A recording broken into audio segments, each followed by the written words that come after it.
दीपक अपने बाजार से अपने घर के लिए कुछ सामान खरीद रहा था। कुछ देर सामान खरीदने के बाद वह घर के लिए अपने निकल पड़ा। शाम की लालिमा में सूरज ढल चुका था। हवा में ठंडक और सन्नाटा था। लड़का साइकिल पर जंगल के किनारे से घर जा रहा था।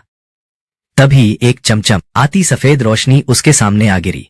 साइकिल के पहिए से कुछ टकराया। वह एक गोल पारदर्शी पत्थर था जो भीतर से दूधिया चमक रहा था। लड़के ने साइकिल रोकी और नीचे झुका। पत्थर गर्म नहीं पर जीवित सा लग रहा था। अचानक उसके चारों ओर पेड़ हिलने लगे और हवा तेज चलने लगी।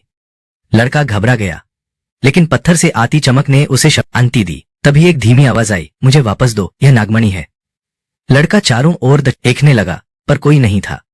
आवाज फिर आई, इस बार पास से, मैं नागराज हूं, मेरी नागमणि लौटाओ। डर के मारे उसकी सांसें रुक गईं। उसने पत्थर उठाया तो अचानक उसके चारों ओर नीली धुंध फैल गई और जमीन पर नाग के निशान उभर आए। लड़का साइकिल छोड़ कर भागना चाहता था पर उसके पैर जड़ हो गए। नाग की परछाई उसके सामने आकार लेने लगी। विशाल चमकदार आंखों वाला एक सफेद नाग उसके सामने प्रकट हुआ। उसकी आंखों में क्रोध नहीं बल्कि उदासी थी। मैंने किसी को नुकसान नहीं पहुंचाया, नाग बोला। एक सपलू अपनी चीज ढूंढ रहा हूं। लड़का कांपते हुए बोला, ये चीज खुद मेरे पास आई थी।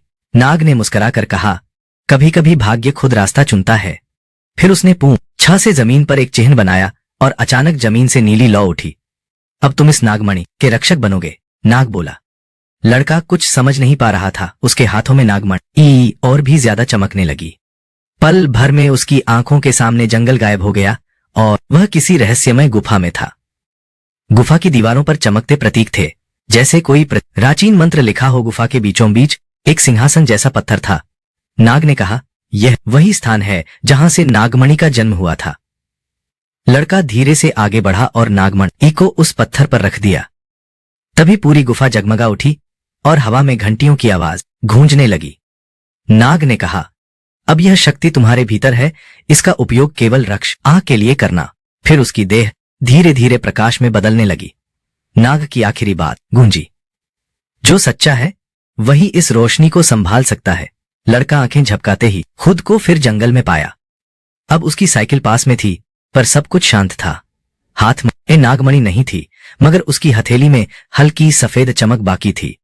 जब उसने साइकिल पकड़ी तो देखा जहां पत्थर गिरा था वहां अब एक छोटा नाग मूर्ति बनकर सो रहा था। लड़का घर लौटा पर उसके भीतर एक नई ऊर्जा थी। अब वह हर दिन जंगल से गुजरते वक्त उस जगह पर रुकता जहां नागमणि गिरी थी। रात में वहां से हल्की चमक अब भी उठती थी। लोग कहते हैं वह लड़का अब सिर्फ इंसान नहीं, नागमणि का रक्षक बन चुका है।